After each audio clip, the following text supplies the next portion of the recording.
Hi team, the man, the myth, the dad legend here. So we're going to the Tales of Aria Sealed pool. As you can see, we're going to do it a little bit differently today. We're going to crack the packs, organize all the cards, discuss the pool in general, what draws us in what direction, what class we think we might end up, and then I'm going to build each class, review the deck, and then finally at the end, decide which class we're going to play. So let's get into it.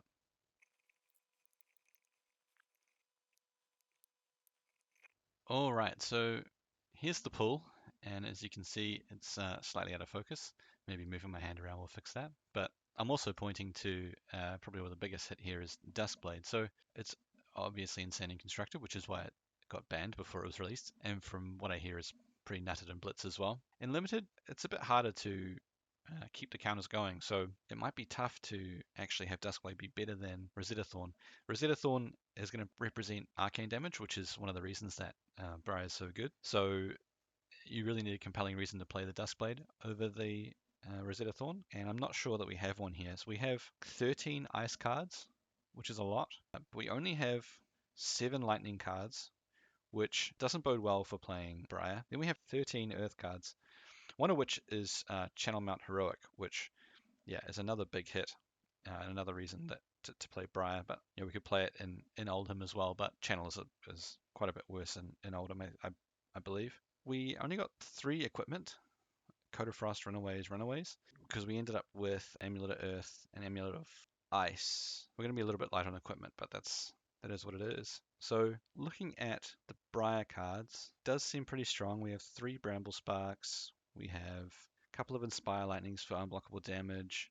We've got some Rites of Replenishment for recursion, and a bunch of really quality Earth cards to go with it. Now, unfortunately, because we've only got 7 lightning cards, it's going to be hard to fire off the Inspire Lightning, so it might not work out. The Oldhim pool is similarly interesting. We have a lot of elemental cards to go into the deck, but we have things like yellow Strength of Sequoia and red Glacial Footsteps, which isn't really the color of those things that you want. If you're going to play the Strength, you probably want the red or the blue. If you're playing Glacial Footsteps, it's pretty rare that you want the red. Paying 6 for that is quite a lot. And how many blues we have? We play Ultimate 1, 2, 3, 4, 5, 6, 7, 8, 9, 10, 11, 12, 13, 14. So we have about the right amount of blues. We probably are okay playing them all as well. The Lexi pool, again, the lack of lightning cards is a concern.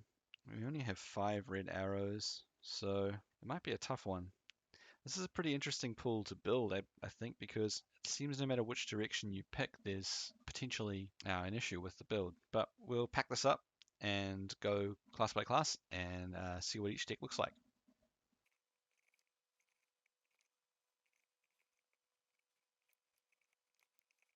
All right, so this is the Oldhim build that I've come up with for this pool. So there were a lot of cards to choose from in this pool. That's great. It means that we can really refine what we want to do. So what I've decided to go for here is big heavy hitter Oldhim, and the way we're going to close games is with these 3 red Glacial Footsteps. This card is attack 10, dominate on the fuse.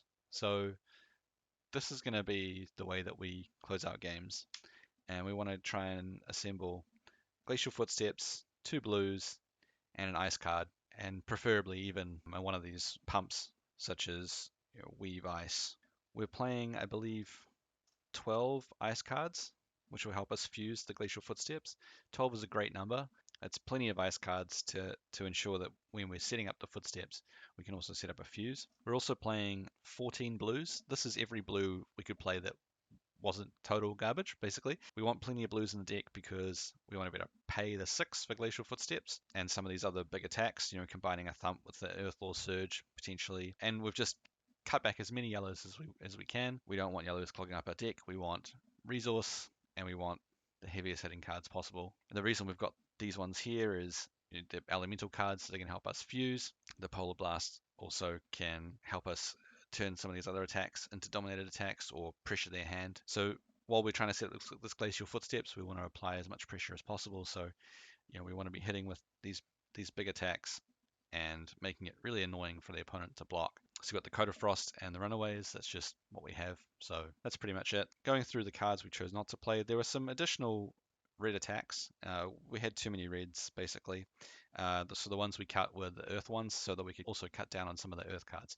We're mostly an ice deck. There isn't any earth fusion in the reds. There's some in the blues, but that's fine. They're just resource cards. We chose not to play the Channel Mount Heroic because it's pretty hard to set up and the payoff is not that good because you're only coming in with one attack. We don't really want to be setting up that often. We want to be pressuring, and when we're setting up, we want to be setting up this Glacial Footsteps. So we don't want to have to try and set up both a Channel Mount Heroic and a Glacial Footsteps. That's probably just too much to try and do. And the rest of the cards we cut are just yellows that are both not very good resource cards and not as impactful as the reds. So that's the Guardian deck. I think this Guardian deck is pretty good. I'd be pretty happy to play it.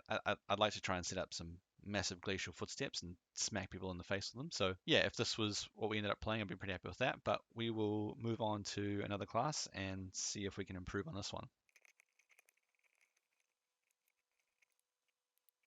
Okay, so this is the Lexi build that I ended up on. This Lexi pool is pretty shallow. You know, again, as we only had 7 lightning cards to begin with, makes it pretty tough to play some of these lightning cards. They just don't really do anything without the fuse. And we also are a little bit lacking on reds. We only have 11 reds, and we probably want some more reds if we're going to play Lexi. So what I've tried to do here is lean heavily on ice cards to try and play a disruptive game plan, make as many frostbite tokens, and come in with dominated attacks as much as possible, and only really played lightning fuse cards or lightning cards if they're decent on their own. So you know, things like Red Snapshot and Lightning Surge. Red is just a fine attack. The 30th card we had to play here was an Entwine Earth, so it's just a vanilla 2 resource attack 6, but you know, that's fine if that's what you've got. So yeah, this we can move on pretty quickly from this. I don't think this deck is very good.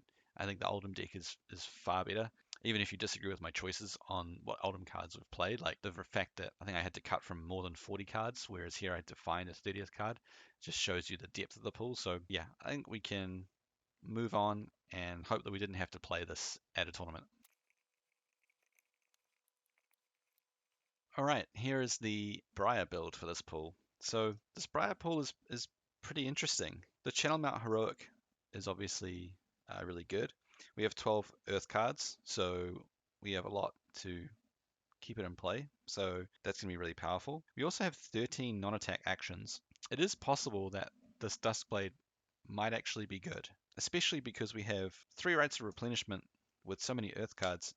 You might be able to put yourself in a position where you can consistently stack the bottom of your deck with attack actions and non-attack actions to keep those counters going. I still don't know if it's better than playing Rosetta Thorn. I haven't played with Duskblade. I might just play this as my pool just to try out Duskblade Unlimited, see if it's good. So yeah, again, what we've done is really limited the reliance on Lightning Fuse in this deck because we have so few Lightning cards. We are still playing pretty much all the Lightning cards just because they're good in the deck as non-attack actions. You know, Blue Electrifies, the Blink, which is kind of marginal, but it's a blue lightning card, so and the action point can be really relevant, especially with Channel Mount Heroic. We want to maximize the number of attacks we have each turn. The Weave Lightning and the Flash, both really good in Briar.